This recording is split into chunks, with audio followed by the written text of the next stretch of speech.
Welcome to our channel. I am Bujibabu. I am English teacher. Today topic is AP Intermediate first year సంబంధించినటువంటి English గ్రామర్లో మనము simple present ఎగ్జామ్లో ఎలా రాయాలో తెలుసుకుందాం. Exam అంటే మనకి వీకెండ్ ఎగ్జామ్ కావచ్చు, యూనిట్ టెస్ట్ కావచ్చు, లేదా పబ్లిక్ ఎగ్జామ్లో సరే మనకి ఈ సింపుల్ ప్రెజెంట్ ఎగ్జాంపుల్స్ ఇస్తే ఆ బ్లాంక్స్ ఇస్తారండి. వాటిని ఎలా ఫిలప్ చేయాలో మనం ఈరోజు తెలుసుకుందాం. ఫస్ట్ ఎగ్జాంపుల్ చూసినట్టయితే ప్రతాప్ అని ఉంది. చూడండి, Pratap dash TV everyday watch అని ఇచ్చారు. బ్రాకెట్లో మనకి ఇక్కడ వాచ్ అని ఉంది. ఇక్కడ మనం చూసినట్టయితే అలా ఇచ్చినప్పుడు ఫస్ట్ ఎప్పుడు కూడా సింపుల్ ప్రెజెంట్ ఫార్ములా తెలుసుకొని ఉండాలి. Subject plus verb one S plus object అనమాట సింపుల్ ప్రెజెంట్ ఫార్ములా. మనకి ఇక్కడ సబ్జెక్ట్ కనుక ఐ కానీ ఉయ్ కానీ యూ కానీ దే లేకపోతే ఫ్లోరల్ నౌన్ కావచ్చు, మనకి అంటే బాయ్స్ అనవచ్చు, లేకపోతే కౌస్ అనవచ్చు, లేకపోతే ఎనీథింగ్ అంటే ట్రీస్ అవ్వచ్చు. అప్పుడు మనకి సబ్జెక్ట్ వచ్చినప్పుడు ఇక్కడ V1 ఉపయోగించాల్సి ఉంటుంది.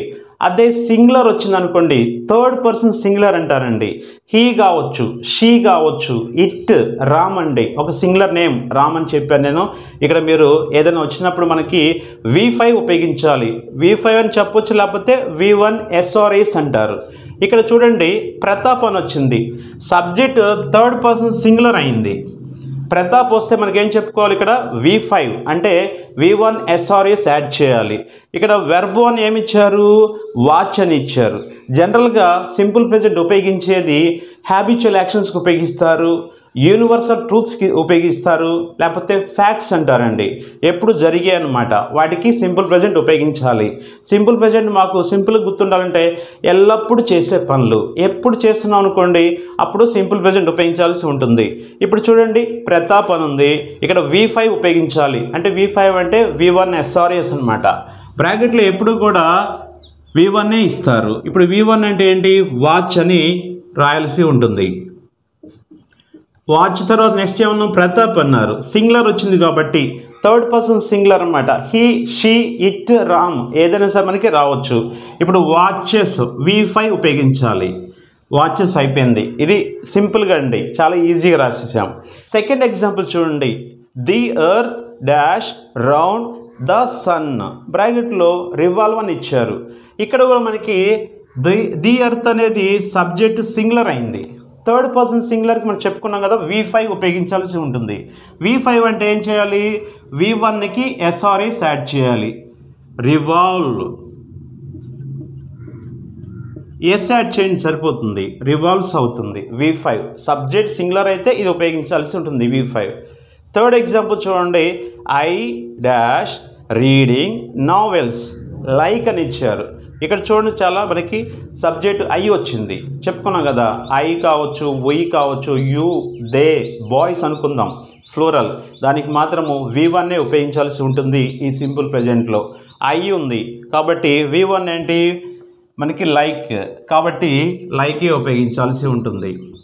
ఐ లైక్ రీడింగ్ నావెల్స్, నాకు ఇష్టం అంటే రీడింగ్ నావెల్స్ చదవటం ఇష్టం. అంటే చెప్పుకున్నాం కదా, మనకి హ్యాబిట్స్ అవ్వచ్చు, యూనివర్సల్ ట్రూత్స్ కావచ్చు, లేకపోతే ఫ్యాక్ట్స్ అవ్వచ్చు, ఏదైనా సింపుల్ ప్రెజెంట్ ఉపయోగిస్తారు. తర్వాత the next term dash on Monday begin అన్నారు. ద నెక్స్ట్ టర్మ్ అనేది సబ్జెక్ట్. సబ్జెక్ట్ సింగులర్ వచ్చినప్పుడు మనకి థర్డ్ పర్సన్ సింగులర్ వస్తే ఏం చేయాలి, బిగిన్స్ అవుతుంది. చాలా ఈజీ అండి. ఈ కాన్సెప్ట్ అర్థమవుతే చాలా ఈజీ అవుతుంది. ఎగ్జామ్లో ఏ ఎగ్జామ్ అని మీరు రాసేయచ్చు, ఏ కాంపిటేటివ్ ఎగ్జామ్ రాయొచ్చండి. Example, the sun dash in the east rise మనకి క్లియర్గా అర్థమవుతుంది. ఇక్కడ యూనివర్సల్ ట్రూత్ అని అంటే ద సన్ అంటేనే మనకు అర్థమైపోతుంది కదా, యూనివర్సల్ ట్రూత్ అని అంటే సింపుల్ ప్రెజెంట్ అనమాట. ఇప్పుడు ఏం చేయాలి, ద సన్ అనేది సింగులర్ కాబట్టి థర్డ్ పర్సన్ సింగులర్ కాబట్టి ఇక్కడ V5 ఉపయోగించాలి. Rises, the sun rises in the east means అక్కడ ఏం చెప్తున్నామండి, సూర్యుడు తూర్పున ఉదయిస్తాడు. ఇది యూనివర్సల్ ట్రూత్ అనమాట. నెక్స్ట్ వన్, సిక్స్త్ వన్ చూడండి, వాట్ డాష్ యువర్ నేమ్. ఇక్కడ బ్రాకెట్లో B అని ఇచ్చారు. బీ ఫార్మ్స్ మీకు గుర్తుండాలి. ఇవి బీ ఫార్మ్స్ అంటే is, am, are, present V forms అంటారు. ఇది సింపుల్ ప్రెజెంట్ కాబట్టి ఈజ్ యామర్ వస్తుంది. అదే పాస్ట్ టెన్స్ అనుకోండి వజ్ వర్ ఉపయోగించాల్సి ఉంటుంది. ఇక్కడ ఉంది అని అర్థం బి అంటే. ఇక్కడ చూడండి వాట్ డాష్ యువర్ నేమ్ అంటే వాట్ ఈజ్ సింగులర్ కాబట్టి ఇక్కడ యువర్ నేమ్ అనేది సింగులర్ కాబట్టి మనకి ఇక్కడ ఈజ్ ఉపయోగించాల్సి ఉంటుంది. నెక్స్ట్ 7th ఎగ్జాంపుల్ దే ఉంది డాష్ అవర్ రిలేటివ్స్ ఉన్నారు. దే వచ్చేసరికి మనకి ఫ్లోరల్, మనకి థర్డ్ పర్సన్ ఫ్లోరల్ అనమాట. ఫ్లోరల్ వస్తే ఏం చెప్పుకున్నాం బీ ఫార్మ్స్ అయితే ఈజ్ యామ్ ఆర్ కాబట్టి ఆర్ ఉపయోగించాల్సి ఉంటుంది. దే అంటే వారు, దే ఆర్ అవర్ రిలేటివ్స్ అంటే వారు మనకి బంధువులు అని అర్థం. తర్వాత లెట్స్ వెయిట్ మనము ఎదురు చూద్దాం. టిల్ అంతవరకు హీ అని ఇచ్చారు. ఇక్కడ సబ్జెక్ట్ చూడండి చాలామంది ఏం చేస్తారంటే స్టార్టింగ్ ఏది సబ్జెక్ట్ ఉంటుంది అనుకుంటారండి. లెట్స్ వెయిట్ టిల్ ఇది కూడా సబ్జెక్ట్ అనుకోవచ్చు. కానీ ఇక్కడ చూసారు కదా సబ్జెక్ట్స్ ఎప్పుడు కూడా I we you they boys he she it Ram అని మనకి సబ్జెక్ట్స్ గుర్తుపెట్టుకోండి. హీ అంటే పర్సన్ కాబట్టి థర్డ్ పర్సన్ వచ్చింది కాబట్టి మనకి వెర్బ్ 1 ఇచ్చారు, V1 ఫినిష్ అని ఇచ్చారు. ఏం చేయాలి చాలా ఈజీగా ఫినిషెస్ అని రాసుకోవచ్చు. He finishes work. Next one 9th one children dash chocolates అన్నారు. ఇక్కడ చిల్డ్రన్ అంటే మనకి ఏమవుతుంది థర్డ్ పర్సన్ ఫ్లోరల్ అవుతుంది. చైల్డ్ అంటే సింగులర్ అనమాట. మనకి ఇక్కడ చిల్డ్రన్ ఇచ్చారు కాబట్టి V1 ఉపయోగించాల్సి ఉంటుంది. చిల్డ్రన్ లైక్ పిల్లలు ఇష్టపడతారు ఏటిని చాక్లెట్స్ని ఇష్టపడతారు.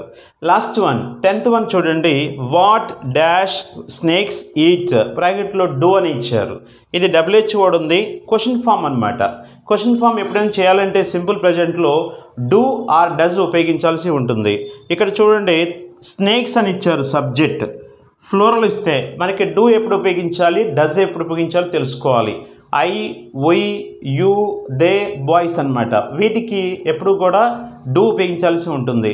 అదే మనకి హీ షీ ఇట్ రామ్ అనుకోండి డస్ ఉపయోగించాల్సి ఉంటుంది.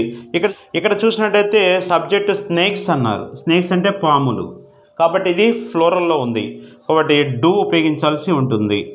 వాట్ డూ స్నేక్స్ ఈట్ అంటే వాటు పాములు ఏం తింటాయి. ఇది మనకి ఎగ్జాంపుల్ అనమాట. మీరు చేసినట్టయితే ఈజీగా చేయొచ్చు. ఇటువంటి మంచి వీడియో మీకోసం నేను చేస్తూ ఉంటాను. Coming you will get good marks in the public examination especially for intermediate first year. Thank you for watching. ఈ వీడియో మీకు నచ్చినట్టయితే మీ ఫ్రెండ్స్కి షేర్ చేయండి. చాలా అద్భుతంగా వాళ్ళకి కూడా ఉపయోగపడుతుంది.